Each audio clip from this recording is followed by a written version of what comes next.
I've been in the industry for 24 years now, and I've been doing animation the whole time. So I am very, very blessed to be in an industry like this. My parents said that I knew that I wanted to be an animator when I was 2 years old. Unfortunately, when I got to be, like 8, 9 years old, I realized that my draftsmanship, my hand skills, and my patience weren't gonna do it for hand-drawn animation, which was what I grew up on. But luckily, I grew up at just the perfect time, and right when I was getting into high school, computer animation was coming into its own. So I was very, very lucky to get into computer animation in my freshman year in high school. And then the rest is history. I went to Ringling College of Art and Design in Sarasota, Florida, and graduated with the Bachelor of Arts in Computer Animation. And then right after that, I got my first job in the industry, and it's been magic ever since. So just been having a great time, and now I'm at my favorite company ever, Wildcard, and so here we are. Wow, dreams do come true. Dreams do come true. Yes, dreams and hard work. Yep. And so now I am very, very happy to be able to share kind of what I've learned along the way. And I would say that there are, as with all artistic crafts or creative crafts, there's probably about 14 different ways to do any one thing. So whenever I show somebody something, I always caveat and say, well, this is the way that I do it.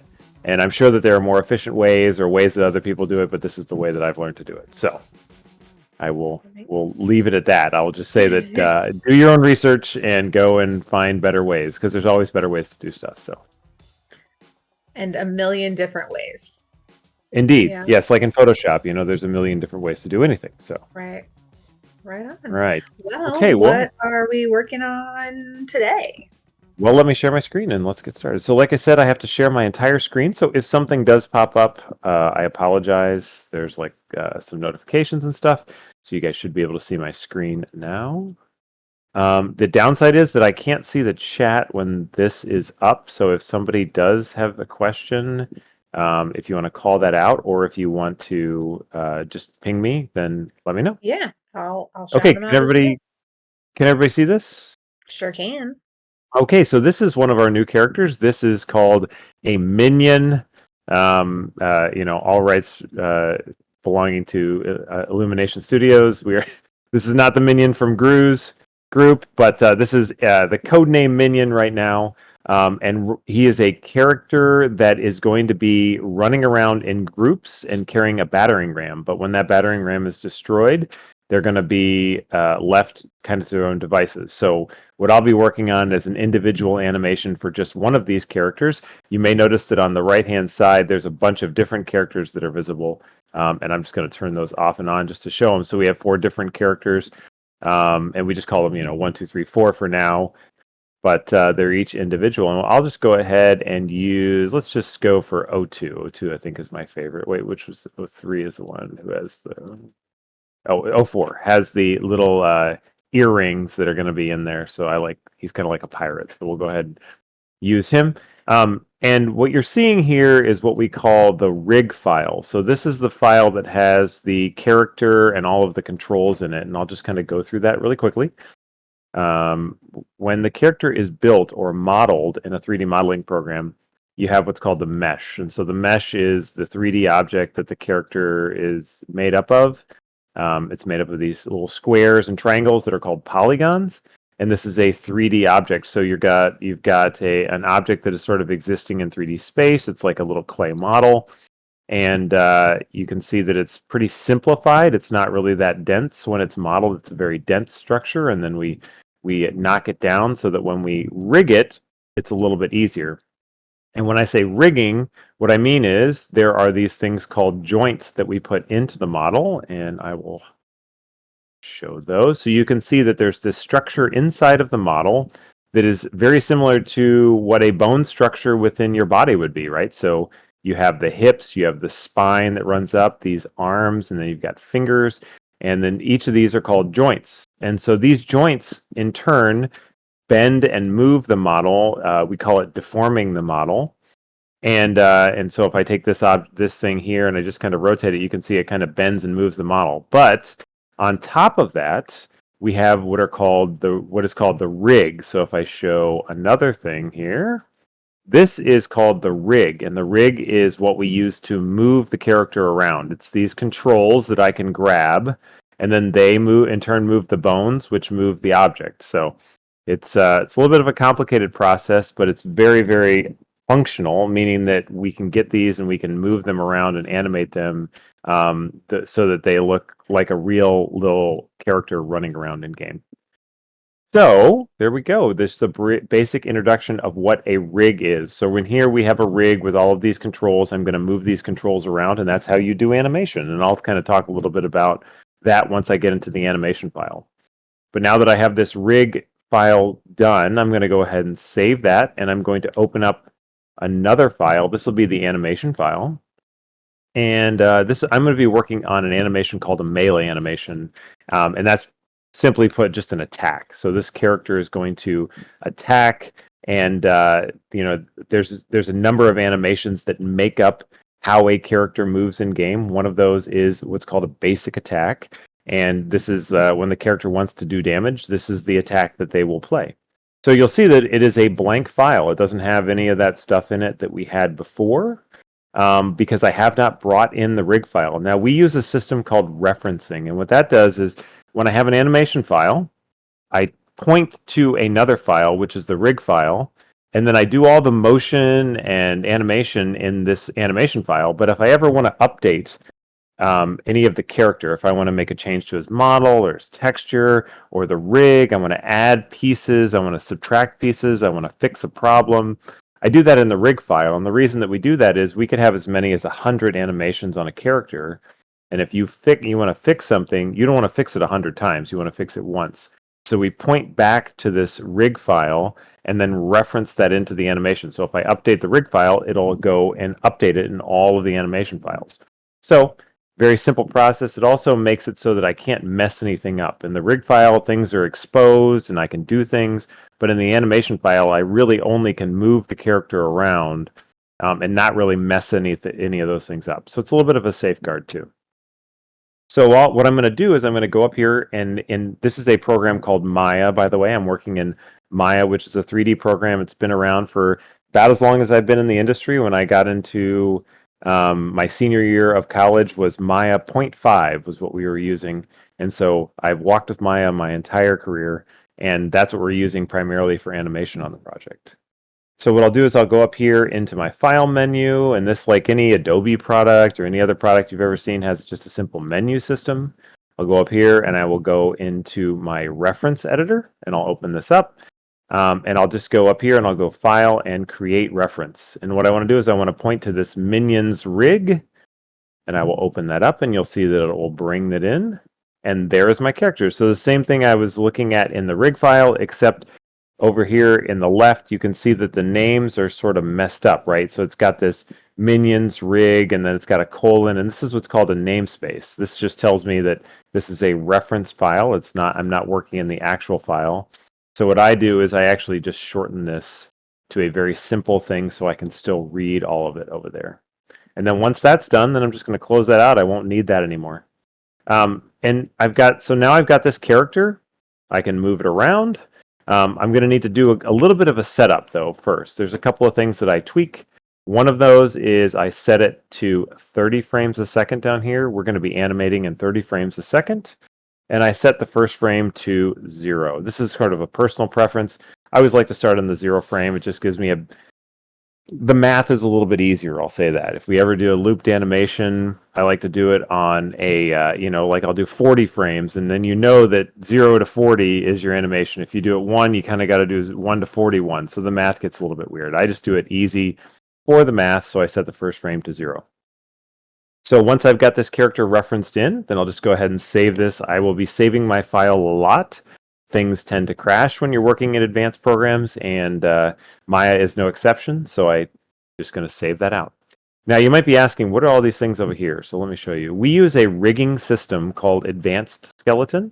An Advanced Skeleton is sort of a pre-rigger, and it gives you a lot of different functionality that would be very, very difficult if you were just an individual building your own rig to do. It would take long, long time. But for us, this program allows us to create the same rig on multiple characters and do it very, very quickly. We just set up where we want the bones to go, and then it builds the rig on top of that. So it makes things a lot easier. So up here is my little menu system, and you can see I've got my little shelf over here on the left-hand side with a lot of these options. I won't actually be needing that today. What I will be using is I will be using this little picker, and this is probably my favorite part of this, is it has this thing where you can go and you can just click on things and it'll select them. So instead of going over here and finding like each of these little finger joints over here, I'm just going to go and I'm going to click it right there, and you can see that it does the same thing. It selects it. The other thing that I use a lot is over on the left-hand side, I've got these things called selection sets.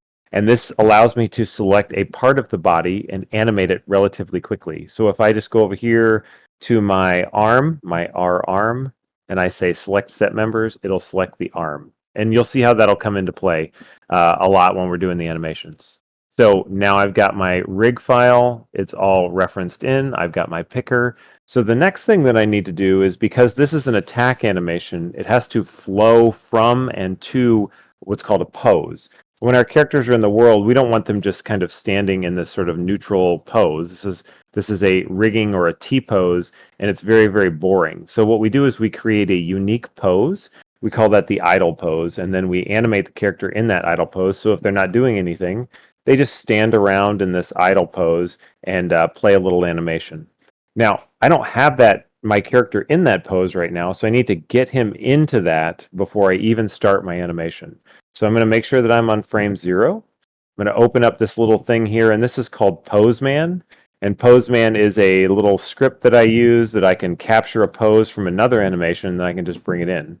So what I want to do is I just want to go up here and I want to right click and say select set members. This is actually going to select all of my animation controls. And then I'll go ahead and click this, and you can see now my character, boom, is in this idle pose. So this is the pose that I want the animation to start in, and it's the pose that I want the animation to end in.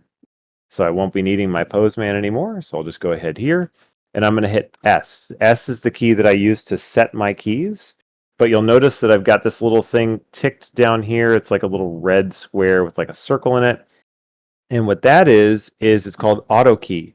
So that means if I go to another frame and I move an object, the computer is automatically going to set another animation key. And this is really the basis how all 3D animation is done. Is I'm going to say, I want this object doing this at this frame.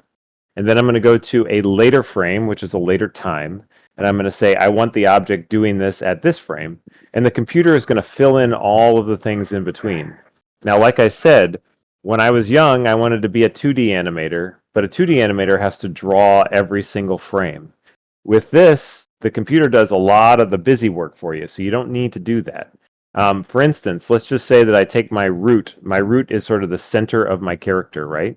And I want to take that and I want to move that. Oh, let me get this. Bring it back up. Okay, so I want to move this around. So this is my character's root. It's the way that he moves around. I'm just going to go ahead and I'm going to go over here to frame 10 and I'm going to move this character up and I'm going to turn him. And you can see now that once I do that, then it automatically does everything in between. So this is basically animation, right? This is how animation is done.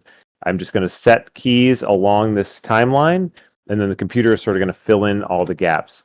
The important part is to make what's called the golden poses. We want to make the really strong keyframes that make our character seem to move. And then the more and more frames that you add, the more and more refined your animation gets. So let me just go ahead and delete that. And then I want to do one thing. It looks like I don't have my root in my keyable set, so I'll just go ahead and do that. Okay, so we're going to go here to frame 0, and this is going to be where my character is going to start. So like I said, the most important part is really going to be choosing really important or dynamic keyframes, really nice poses. So let's go to frame 10. And one of the methods that I use for animation is I will animate what's called on the 10s. I'll animate every 10 frames a different pose. And the reason that I do that is because, again, the math is easy. I want the character to look good. I want the character to have this really cool pose, but I don't want to worry about how fast that's supposed to happen yet. I just care about how the character looks. So we'll just go ahead and go to frame 10, and I'm going to manipulate or change the character around so we can see what a good pose is going to look like. Now, you can't see my camera, but when the character is attacking, what I want him to do is I sort of want him to do a two-hand smash. And this is sort of the ideation. Like with any creative process, you have to sort of think about things before you do them. So I've been thinking about this for a little while, and I kind of came up with the idea that I want this character to do a two-hand smash. And I want him to kind of like swing from over his head, and then I want him to kind of bash something with two hands, and then I want him to return to idle. So the first thing that I need to do is I need to create a pose where the character has both hands above his head. This is what's going to be called the anticipation pose. And it's a pose that if I want to create force or I want to create an interesting motion, you almost have to do the opposite of it first, right? You think about the example, the famous example is when they animated Mickey Mouse reaching into his pocket. He didn't just reach into his pocket. He didn't just take his hand from his side and reach into his pocket. He brought his hand up and he pointed it down at his pocket, and then he pushed the hand down into the pocket. And so that anticipation pose sets the person who's watching the animation up to really be ready for the big motion. In this case, the big motion is going to be that downward bash. So let's go ahead and I'm just going to move my character around. So I've got my idle pose at frame 0, and then at frame 10, I'm going to create this anticipation pose where my character is sort of standing up and leaning back. And I'm going to be really, really exaggerated with this, right? You know, I'm going to take this to 11 where my character is going to seem really, really, really exaggerated.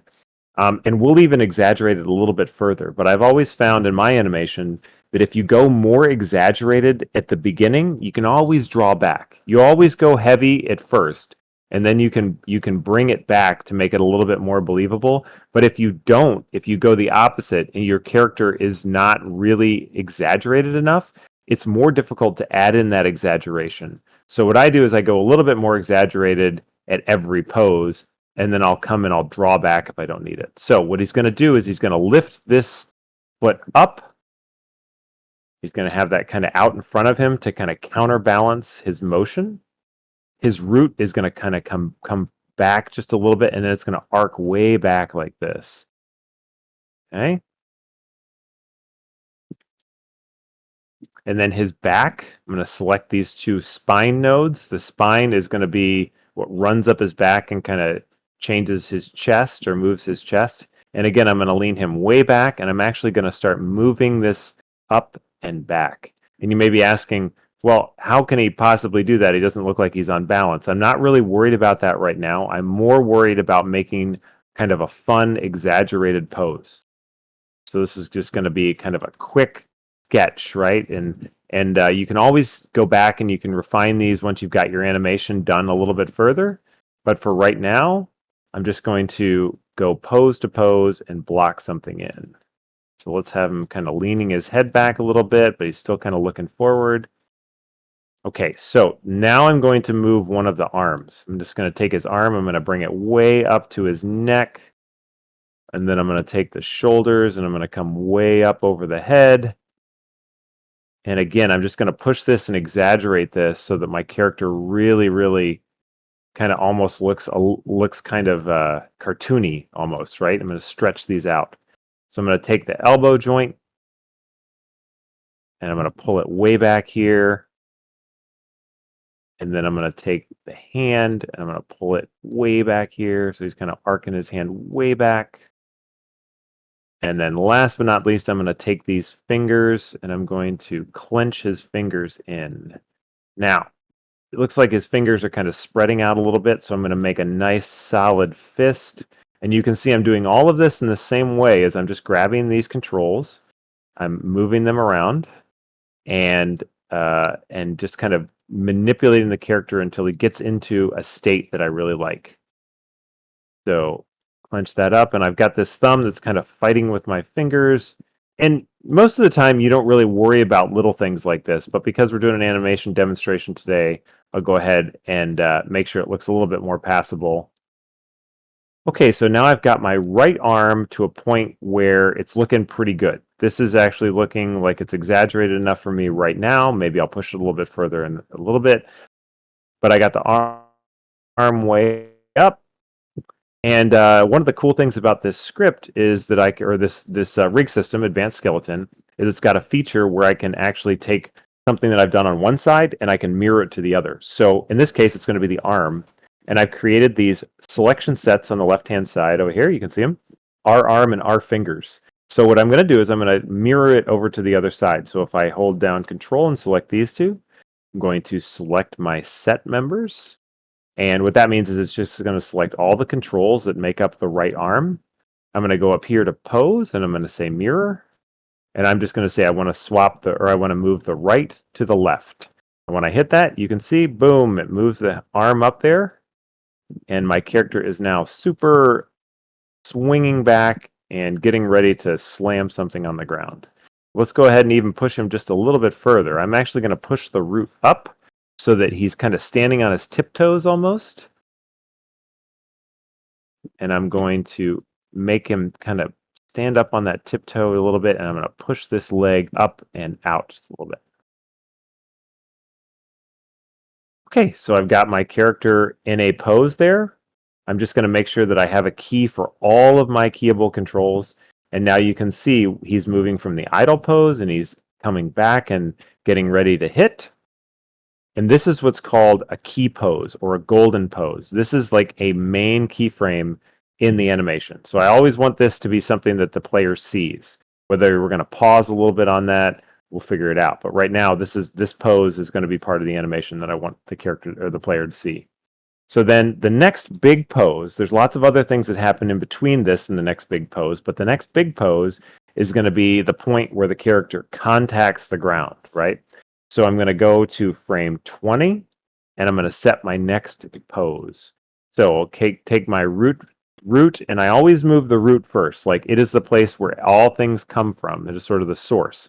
So I'm going to move my root down and forward. So he's going to be the opposite, right? He's going to be leaning forward and he's going to be leaning down as opposed to back and up here.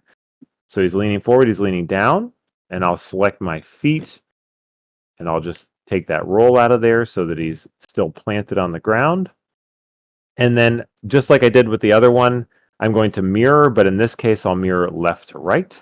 So I'll go ahead and mirror that. So now my foot's going to come down. But in this case, my other foot was forward. So I want this foot to be a little bit forward.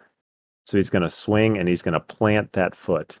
Now, everything is sort of happening at the same time. So this will look somewhat mechanical. It's not going to look as fluid as it will once we start tearing into the animation and making it a little bit more refined. But in this case, I'm just going to have him leaning forward. And then I'm going to take the spine and I'm going to move it forward like this. And then last but not least, I'm just going to rotate his whole body a little bit more. Okay, and then the head and the neck, I'm going to make those leaning forward as well. So he's going to be coming and following through right here. All right. Now, I can make the character hit the ground, but I'm using a system for my arms, which is called forward K. And if you think about this, from an anatomical standpoint, when you're swinging an arm or something like that, you are swinging from your clavicle through your shoulder, through your elbow, through your wrist, and those things are following one another. So when you swing your arm, the elbow is following the shoulder, the wrist is following the elbow, the fingers are following the wrist. And so this makes sort of like a pendulum system where the thing at the top of the chain, the shoulder or the clavicle or the chest or whatever you want to say, is the master. It's kind of moving things around. But what we want is when he plants down on the ground, again, you can't see my camera, but if you think about it, if you think about when your foot is stationary against a ground or when your hand is leaning on a table and you move your body around, the end of that hand doesn't move, right? The end of that your arm doesn't move. It's sort of fixed in place because it's attached to something. Well, this is sort of the same thing that we want to do with the arm, right? We want the wrist or the fist that he's making to hit the ground and be planted no matter where I move my character. And so what I can do is I can actually take my arm and I can switch it so that it is now what's called inverse kinematics, meaning that the wrist or the end of it is what's controlling. So let's go ahead and do that. And I'm just going to say, change this to 10. Now you'll see that the arm kind of snaps back over here and it doesn't look very good. So what I can do is I can align my IK, that is my wrist here, to my forward K, and then I can plant it on the ground. So we're just going to go ahead and we're going to do this. We're going to bring it in just a little bit, and then we're going to bring it down so that it's kind of connecting with the ground. And that's why I have this ground plane in here. You can kind of see where it's hitting, where it's cutting through the ground. So we don't really want it to do that. We want it to slam onto the ground. And then I'm going to take my clavicle, which is sort of like your shoulder blade, the thing that happens in your chest, and I'm going to rotate that down and move it down so that I get just a little bit of a bend in my arm. So I'll pull this guy back to just a little bit here. All right. And then last but not least, I've got this thing. Now this is where my elbow is pointing. This is called a pole vector. So I'm just going to take this, I'm going to move it in.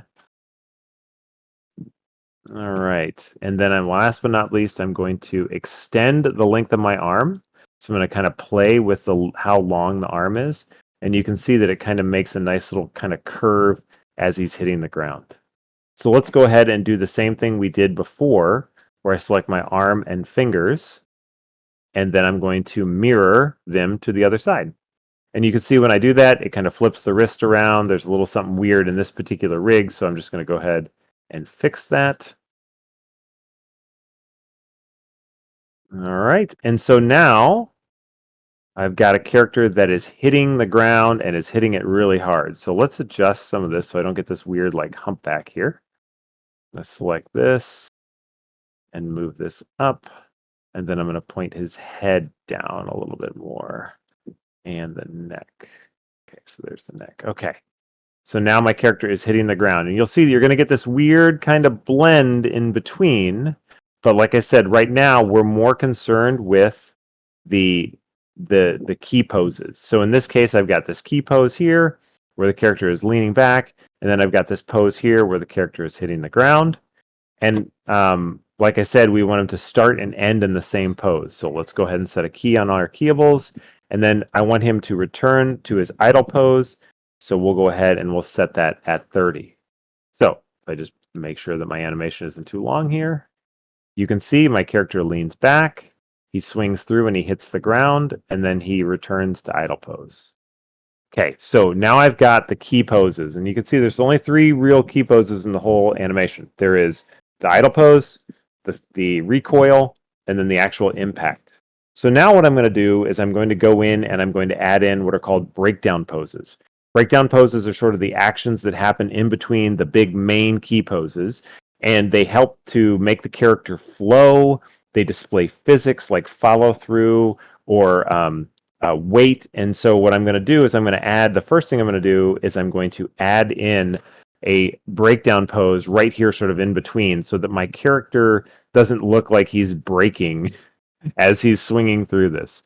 And the big problem is that in that blend between what I remember the forward K and the IK, that blend is happening and it's sort of breaking the two pieces. So the first thing I'm going to do is I'm going to align my IKs with my forward K. So I'll go ahead and align that. And then I'll do the same thing here. And again, this is a great thing about our rig system. You will see that we're having that same problem with that wrist. So there's some weird little thing happening there. But I'm not going to worry about that too much right now, because what I'm going to do is now that my IK is aligned, roughly, I am going to go in and I'm going to change this back to forward K. So now he's still swinging through and his arms are still being controlled from the shoulders, but it looks like that flow is going to happen a little bit better. And so what I want to do is I actually want to change up this pose a little bit so that he's leading with his root, his body, he's leading into it, but that his spine is leaning back. So the same way that if you get, like, you're in a car, you're on a jet ski or something like that, and you get whipped around, your spine is sort of following your root. So in this case, the character is leaning back, but his weight or his root, the center of his mass, is still leaning forward. And I'm going to move that up a little bit so that it isn't too low. And then another thing that I'm going to do is I'm going to make that foot plant happen a lot sooner. So when you think about if you're doing like a lunge or you're stepping on a stair to go up, you place your foot there first and then you transfer your weight onto it. Same way with this, because it's an attack and this is like a violent animation, I want that foot to plant so that he's drawing his body forward into this motion. He's pulling his weight forward and he's getting ready to kind of slam into the ground. It also makes a more interesting pose to have the foot planted on the ground. It makes like a big line of action. And I'll continue that by pulling these arms back a little bit. And I'll do that in just a second. But what I can do is I can actually select this foot pose and I can go here to where the foot is actually planted on the ground. And I can use the middle mouse button in Maya and I can slide it down without changing any of the pose. It sort of freezes time. And then I'm just going to set another key. So now if I just move this around again, you can see that the foot itself is where it's going to be at frame 20, and it just copied that pose. But because he's not quite there yet, he's not stepping down into it quite yet, what I'm going to do is I'm just going to raise this up a little bit, and we'll go ahead and add in another pose for that foot later on to do what we wanted it to do. So he's raising his foot up, he's swinging through, and then like I said, I want to continue this line of action into his arms, and I want to draw his arms back behind his body so that it looks more like he's following through or the body is sort of leading. And I'm not going to worry right now about cutting through his ears or his horns or anything like that. I'm more worried about just the kind of the placement of the limbs. So you can see now they're pulled even further back than they were at the very, very top of the pose. And that's sort of saying that he's moving so fast that all those joints are even stretching a little bit further. So it adds to the force of the animation. So he's going to swing through and then he's going to bang on the ground right here. But what I want is these arms to actually swing through just a little bit faster so that they meet the ground before the character gets in there. So what I'll do is I'll add another breakdown pose right here at frame 18. And I'll select, because I'm going to copy the arms from frame 20, I'm going to go ahead and set both of these to be using that IK system that we were talking about. So, and I'll fix any of these problems that we've got. Okay, so copying from frame 20 and placing it at 18. So now my character is, boom, swinging through. We see this little weird kind of twist up here, but I'm not going to worry about that right now. I can fix that a little bit later before we export it. So now my character is swinging through and boom, he's hitting. Now what I want to do is I want to hold this pose at the bottom. So my character now, he looks like he's swinging and hitting and it's a little bit better. But what I'm going to do is I want him to stay down here to increase the impact of that motion. So right now he just kind of swings and then he stands right back up. So I'm going to hold him here at the bottom. And I'll do that by just selecting all my keyable controls. And again, middle mouse button. And I'm just going to drag this out to frame 25. And so my character is going to stay down there. But I'm going to change the pose very, very slightly so that my character doesn't look like he's getting stuck. What I'll do is I'll raise him up here. And I'm going to bring his back up just a little bit like this. And then his head can sort of come up here like this. But the arms stay planted. So he slams down and then the arms stay planted and then he stands back up. So we're getting this kind of weird little like rotation that's in here. Let me open up. Let me go here to my workspaces. I'm going to change this to animation. And I will close that, and close that. Sorry about that. And I'm going to use what's called the graph editor. And you can see this is the graph editor here. It is a curve representation of the key poses that we have on our character, or the keyframes. And for this weird IK rotation, I'm just going to run just a little script on it. So I'm going to go over here to curves, and I'm going to say Euler filter, or pardon me, where is it? Euler filter. And it's going to run that. So now I should not get that flip. All right, good. We're not getting the flip on that arm. Let me go ahead and go do it on the other arm. And this is just sort of a way for us to kind of fix any of these problems. It's just a math issue. So we'll hit Euler filter. So now we're hitting boom. All right, so that's all looking good right there. Okay, good. So my character has the basics of the animation in there, right? So let's go ahead and minimize that so we can see him at a larger speed. And let's go ahead and play through. Now, I don't know what the frame rate is that we're getting on Discord, but you should be able to see the animation kind of moving through. Okay, so this is looking pretty good in terms of just like the general flow of a character animation. But what it's lacking is it's lacking some of the timing and the impact. So let me just check in Discord here, make sure we're all good. All right, Ami, we good? No issues? All right, looks like we're good. I didn't see anything in the chat. But I've got this character and he's going through the motions. He's just kind of swinging through. But what's happening is everything is sort of looking exactly the same. All the beats are happening at the same time. So now we get into the timing component of animation. I've got the mechanics in, right? I've got the character moving. I've got the keys set. We can go in, we can add exaggeration and stuff, but now is the time that I'll tear into the animation and I'll make a timing pass. So what I want is, I actually want the character to rise up and hold this a little bit longer. And then I want the impact to actually be a little bit faster. So if you think about it, this 30 frames, like right now, this animation is happening over the course of 1 second. And that's actually not that bad. We can probably make it just a little bit longer. But what's happening is all of the things that are happening within that 1 second are happening at the same rate. So I have the first half of the animation is the rise up, the second half of the the second third of the animation is the slam, and then the last third of the animation is the stand up. So I want to hold and exaggerate certain poses and then make other things happen a little bit more quickly. So in order to do that, I will select all of my keyable controls, all my rig, and I'm going to say I want my character to reach this apex a little bit faster. So let's say I want frame 8 or frame 7 to happen at frame 4. So now my character rises up and you can see that he holds this a little bit further. And I'll just go ahead and take the foot pose and I'll copy it over. So now my character is rising up. He brings his foot up, and maybe want to exaggerate that out just a little bit. Okay, and like right here, maybe he's bringing it up. So now I'm creating another breakdown pose, and in that breakdown pose, my character is pulling back. Another thing to increase the exaggeration and the interest of the pose is to kind of drag those hands behind. So his wrists are still sort of like holding on to where they were. So you can see that he's leaning back and then he's bringing those wrists back. And then I want to take this frame at frame 10 and I want to push it. Let's just say push it 2 frames. So now he stands up and he holds that pose at frame 12.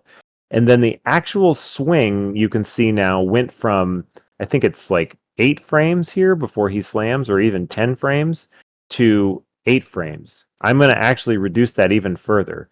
So this first part of the swing, I'm going to make, let's just say we'll leave it at 3 frames. This second part of the swing, I want to happen even faster, like 1 frame. So you can see almost gets there, let's say 2 frames here. Gets there even just a little bit faster. And then this last part, when he slams down, I want that to happen at 1 frame. Boom. So you can see now the impact is much larger. Okay. So this is pretty good. And then, like I said, I'm going to extend this to 35 frames and I'll pull that. All right. So now my character is going to stand back up. Okay. So let's go ahead and run through this real quick. So you can see that my character now, he's a little bit more flowy. He feels like he's got a little bit more weight. And I'm going to even exaggerate this a little bit further. And the way I'm going to exaggerate it a little bit further is like right here. What I'm going to do is I'm going to pull this character back all the way back there. So he's like almost further back than when he was reeling back. So my character reaches up, and then you can see it's almost like elastic. He's like pulling that spine way back there, and then he's going to slam down. Now, when he slams down, now that I've got this timing into a good place, let's just say that this is what I would call timing locked. So I would show this to a designer, I would show this to the art director, I would show this to another animator, and I'd say, well, what do you think of this general timing? You know, there's lots of problems with the animation itself, but what do you think about how fast this is or how slow this is? We might even take this and put it into the game engine and use it. You can see that it took us like 25, 30 minutes to make that. So we would take this, we'd put it into the game engine, we'd say, how does it look? If it looks good, then you can invest more time in it. But if it doesn't look good, you've only wasted, a half an hour of your day. So being fast and efficient is just part of being in the industry. So I'm going to go ahead and swing this guy a little bit further. And right here, when he impacts, I'm actually going to take the hands here, and I'm going to scale them up a little bit too. So right when he makes the impact, I'm going to take those hands, and I'm just going to make them a little bit bigger. So he's going to swing, and boom, they're going to get a little bit bigger. And I'll just go ahead and have them settle a little bit there. So my character impacts. Now, it looks really, really bold when it's here, and maybe we need to pull it back just a little bit. But if you watch it in motion, it's almost like transparent. Like you don't really see it. It just makes the impact just a little bit sweeter. So let's just go ahead and we'll scale them down just a little bit. So,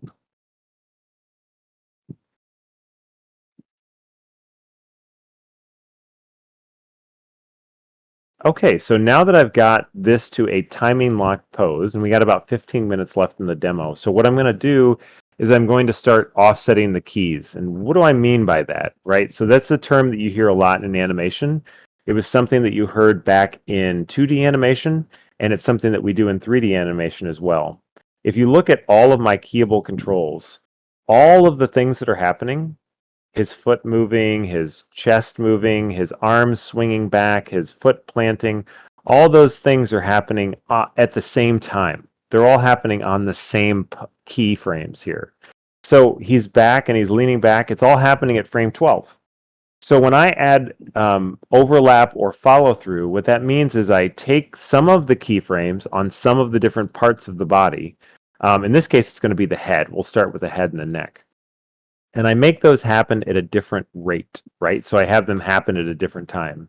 So when he's coming back, I'm actually going to lean the head forward just a little bit like this, so that he is sort of looking back in the direction that he was in. And then he's going to lean the head back as he's swinging through. Okay, and what this does is it gives your character a little bit more weight. It shows that there's physics and forces acting in the world, and it makes for a more interesting pose. Instead of the whole pose just being kind of an arc leaning back, I've got this sort of an S curve now with the pose where the character is up on his toes, he's curving through his back, and then he's leaning forward with his head. So I'm going to do the same thing, but I'm going to do it now at the point of impact. You can see that right here, my character is sort of like leaning into the pose with his head. I'm actually going to take that and I'm going to go the complete opposite direction. I'm going to lean his head way back. And then right here, before he lands, I'm going to take this key, which is right now happening when everything else happens, and I'm going to pull it and make it happen later. So this is that follow through. The head is following through with the spine. It is following the spine, is coming after it.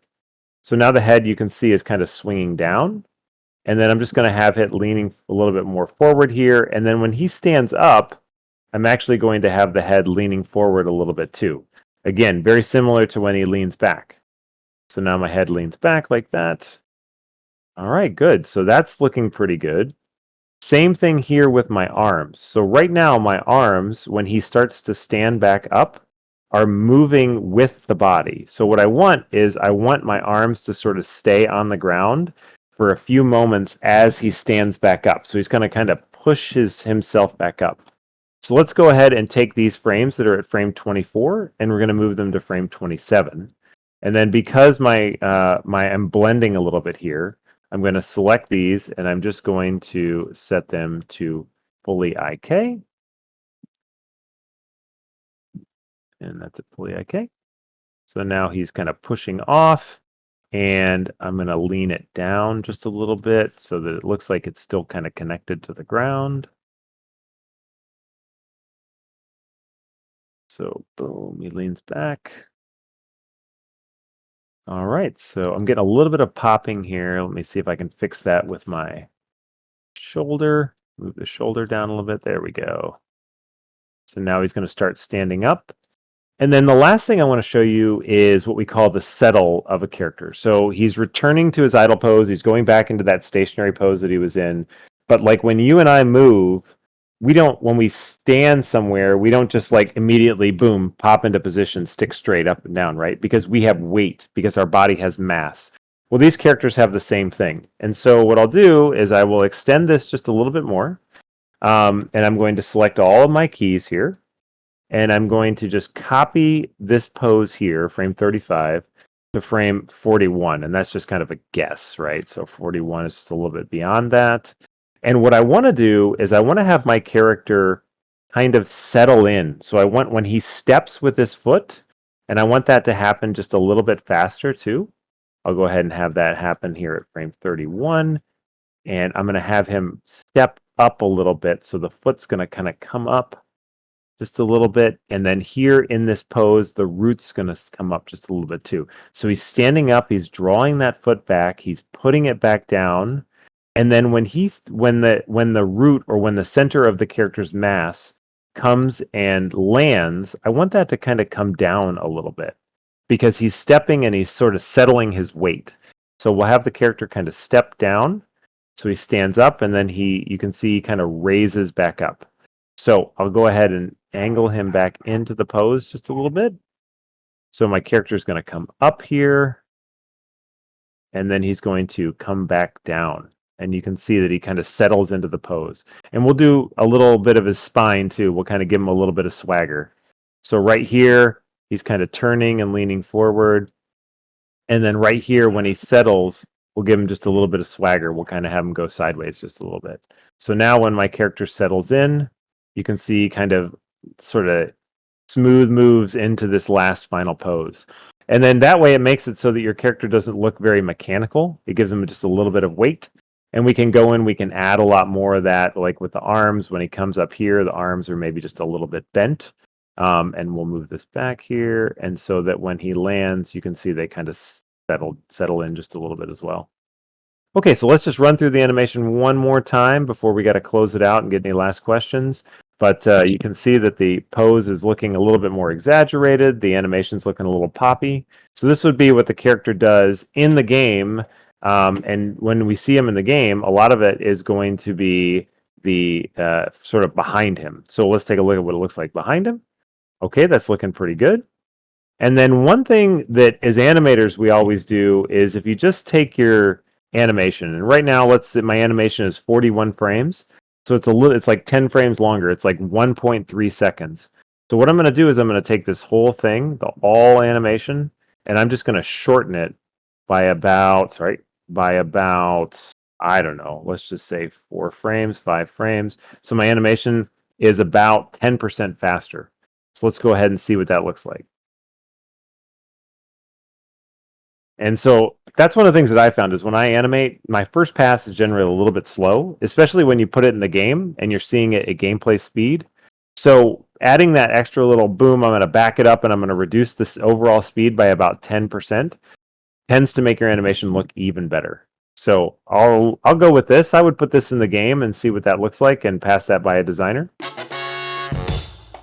So that is about it. That is the process of animation that we're using here on Wildcard with our characters. There's a lot of little nuance that I'd love to get into in sort of the future art and chills. But that's just the general overview of the process, and I would be happy to answer any questions, or if somebody has some thoughts, I'd love to hear them. Go ahead and stop my screen share now. All right, so I do have one from Leah, who's curious to know what your favorite part of animation is and also the hardest part. Okay, so my favorite part is the blocking phase, because you get to, it's like you're posing a character. You know, I've done armature animation, stop motion animation, and when you're doing that, sort of the fun is like finding the pose, right? So when you're drawing, you always want to draw the exaggerated pose. The hardest part of the animation is the last 10%. The first 10% is like my favorite part, and the hardest is the last 10%, because you can make mistakes early on, and you can kind of tweak things very easily. But once you've started animating and you have something, it's like drawing on top of a drawing that you've been illustrating for 10 hours or something like that. Eventually, that minutia and that little stuff just becomes tedium. And that's like when you talk about like a Pixar animator, we work in the video game industry. So we don't get as detailed as somebody in like Pixar, Disney, DreamWorks. Those guys, they'll animate on a scene for like 2 weeks. And I can imagine that at the end of that 2 weeks, they're probably like, I never want to see this thing again. So kind of in the same vein, Monte, sorry, correct me, Monte, in chat. I was wondering, on a normal day, how many animations do you usually do?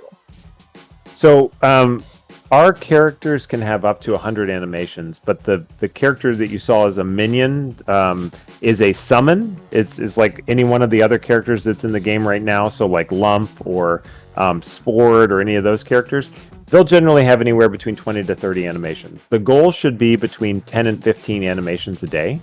And that sounds like a lot, but when you think about some of those animations are like a jump, and a jump is literally like your character is squatting down to your character is pushing off. So it's a very, very, very short animation. But 10 to 15 animations a day, that lets us get an animation set in for a character in about 2 days. That'll be in that kind of roughed out form, and then when we go back and we refine, probably an additional day and a half, 2 days. So probably 4 days per character is the goal for a summon. If it's more complicated and it has like a lot of like different stuff, I think I saw one summon coming down the pipe that had 3 heads. So if it has 3 heads, it's probably going to take a little bit longer. With a champion like a Bulgar or a Lock, those can take between 2 and 3 weeks to get a good animation set in, because they have so many animations, because they require player input or they respond to player input. So when instead of just like a jump animation, you've got to have like, I think we have like 15 or 20 animations just for the jump, because you can double jump and you can turn left and right in the air and you can kick your legs and you can do an attack and an ability. So those take a lot longer. But I would say, in general, if you can get an 8-hour day of animation in, you can probably knock out 20 to 30 animations for a summon or for a champion in a day, because their animations are generally more specific and short. All right. Yeah. Pierre is wondering, how long did it take you to learn to make everything look so natural? And how long did it take you to get to work this smoothly with the IDE? So I am still working on that. I think, as any artist will tell you, they are a school of they're in the school of the world, right? They're a student of life. And so no artist should ever say that they are done or that they've learned everything there is to learn. I am just learning every single day. I would say the animation that I did in school really helped me to get started, but you don't really learn your craft until you get out into the industry, and you're sort of constantly learning. I would say I was probably a decent animator by the time I had been in the industry about 10 years, and I'm probably like a 6 or a 7 out of 10 right now. So I have plenty of room to grow. I would say that I love working in Maya because I've worked in it and I work in 3D Max, and I've worked in Blender. I do animation in After Effects and even some animation in Unreal. And I will say that a lot of it is, if you can work in a program long enough that the program becomes transparent, that is the best part about it. Like, just pushing through that learning stage is the most difficult thing, so that you can do the art and not have to worry about how the tool functions or working against the machine. The machine becomes kind of an extension of the artist. So I would say that is the best answer that I can probably give. My rigging skills are probably about a 7 out of 10 too. So for the first, I guess, 7-8 years of my career, I worked in the cinematic department, and then I did cutscenes. That's actually where I met the CEO of the company that we're at now. We were working together at Ensemble Studios on Halo Wars, and so I had to do all the rigging and stuff too. So I did rigging in Maya from the time I was in my junior year in college all the way through even today. But that being said, those rigging programs like Auto Riggers, they're incredible. They give you could see that the tools that I was using made things so much easier. Like, I worked in a tool set the other day where it didn't have a mirror function, and you're like, oh god, I gotta animate the arm twice, right? So it seems silly. It seems like you're kind of living in a comfort zone, but if you have that many animations to do, and Wildcard, we're a small team. I don't even know what we are now, like 30 people or something like that. We're punching above our weight. We're looking at teams that are 200-300 people. So we have to find ways to make things efficient and fast. And that auto rigger script, that advanced skeleton 5, makes things so much easier. It's just like a warm blanket.